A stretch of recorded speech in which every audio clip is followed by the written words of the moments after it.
I was involved in little plays when I was even as long ago as in 8th grade, and then I went in high school I did the elocution contest, and in college the oratorical contest, and I played a few plays then in high school and college both.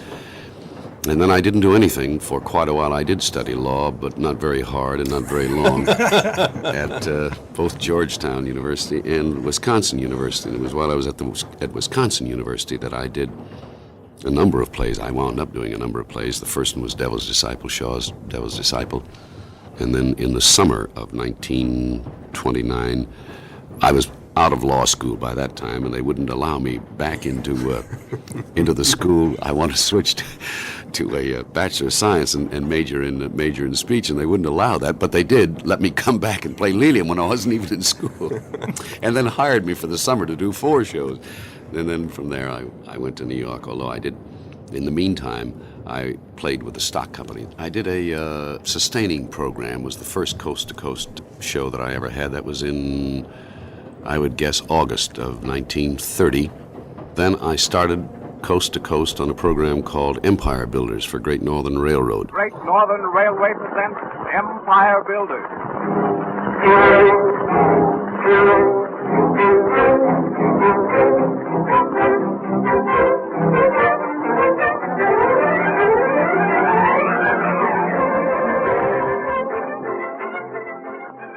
The Empire Builders first came to the NBC Blue airwaves on January 14th, 1929, the day after Wyatt Earp passed away. Sponsored by the Great Northern Railroad, it was an anthology series set near the geographical rail lines the sponsor owned in Montana, Idaho, Oregon, Washington, and California. The series was named after the company founder, James J. Hill, who was nicknamed the Empire Builder. It may have been the first Western drama in radio history. While the music was lush, thanks to a full orchestra, sound effects were primitive, footsteps were often eliminated altogether, and gunshots were made by slapping a wooden lathe on a leather pillow. Tonight and every night, the Empire Builders. Each show was produced live at NBC's WJZ studios in New York City and aired at 10:30 p.m. Eastern Time on Monday evenings. Northwest via Great Northern. First, a comfortable night's sleep while your modern Pullman is being whisked smoothly up the Mississippi River Valley to the Twin Cities. Then a day spent, for the most part, no doubt, in a luxurious observation lounge car, listening to the radio, reading, or watching first the charming lake region of Minnesota, and then the wide sweep of Dakota's plain slip past the car window. Another night without a jolt or a jar as the Empire Builder glides smoothly, swiftly along on the straight stretches of steel rails, and then the day of days for scenic wonders. First, the famous 60-mile ride along the southern border of Glacier Park and across the Continental Divide at the lowest pass in the northern USA Rockies. Then fascinating hours of turbulent mountain streams, placid lakes, far-flung forests, high mountain peaks. You reach Spokane that evening, and the coast cities the next morning after a thrilling ride through the electrified Cascade Tunnel, the longest in the Western world. What a trip. If you're planning a trip to California this winter, go this way, via Great Northern.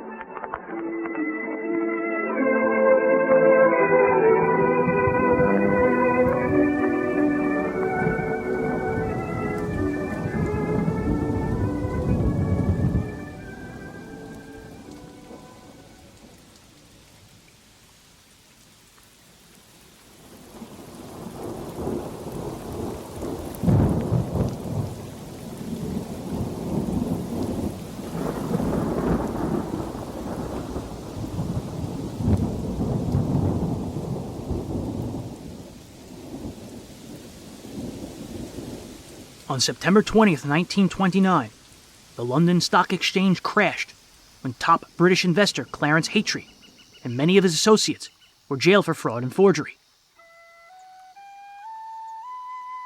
It greatly weakened optimism in overseas investments. The market was becoming severely unstable. 3 weeks later, on October 24th, the U.S. market fell by 11% in a single day. Reports of fluctuating stock prices were hours late, increasing panic. Several leading Wall Street bankers, including the heads of Morgan Bank and Chase National Bank, met to find a solution. They had Exchange Vice President Richard Whitney purchase a large block of shares in U.S. Steel and other blue-chip stocks at a price well above the current market. It temporarily succeeded in halting the slide. However, on October 28th, more investors faced margin calls and decided to get out. The Dow recorded a record loss of 38.3 points, or 13%. The next day, Black Tuesday, October 29th, 1929, about 16 million shares were traded as the panic selling reached its peak. The Dow lost an additional 12%. The record volume of stocks traded that day stood for nearly 40 years. Seemingly overnight, the bottom had fallen out of the American economy.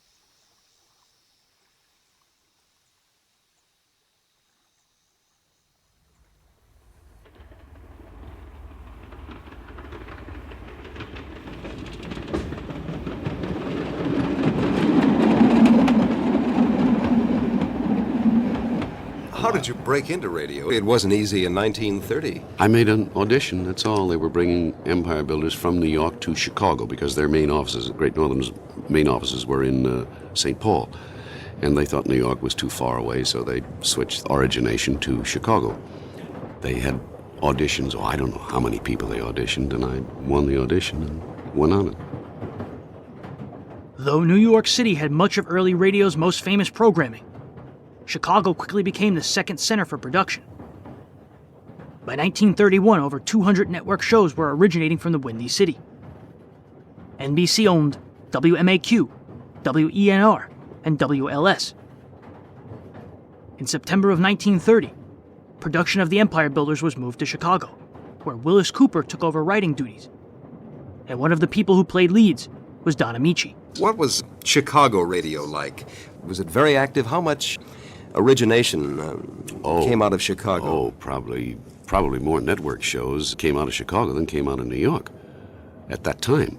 I'm talking about the early 30s. Some of the biggest accounts that we had, Whiteman, for instance, came from there. The Carnation Hour came from there. Almost every soap opera came from Chicago. What was the name of the agency? Blackett, Sample, and Hummert, I believe. They had all the serial accounts, and they were all out of Chicago, every one. There were times in Chicago, if I remember numbers correctly, I think I used to do something like 26 to 28 shows a week. It was the beginning of everything. All the sound effects were manual, and you had to have a man with an imagination that would be able to create these things, and they did them with every strange kind of device that you could think of. You know, Empire Builders were a stickler for the sound of the train.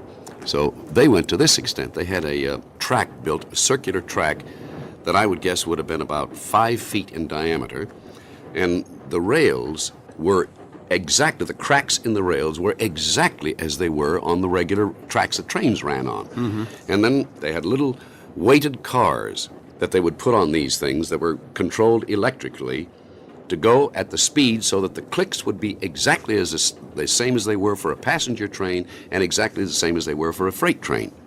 And on the roof outside, where they had a microphone that they could open up, they had all the whistles out there. They had the ding-dongs of the crossings that you'd go through. Mm-hmm. They would fade it in, the ding-dong, and fade it out as it would go. The whistle would do the same thing.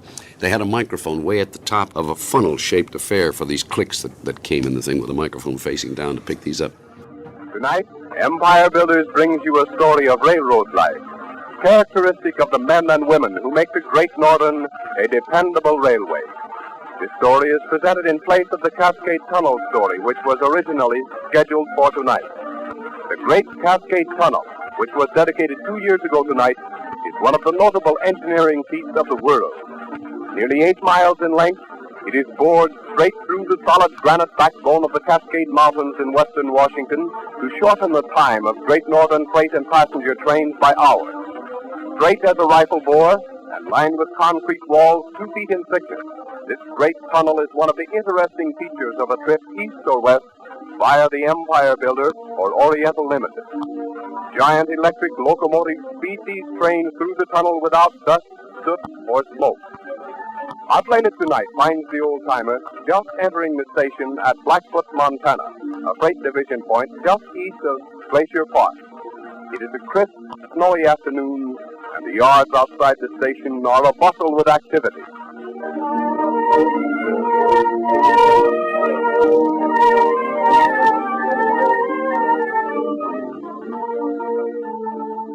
Nine air check recordings have surfaced from between December of 1930 and February of 1931. Harvey Hayes, who portrayed the old-timer in each episode, became so popular that the Great Northern Railroad began a series of vacation tours to and from Glacier National Park, with the old-timer as the tour leader. The Empire Builders aired until June 22nd, 1931. Come on in and watch the show. With our snow sheds and snow fighting equipment, we keep this pike as clean as a Pee Wee golf course.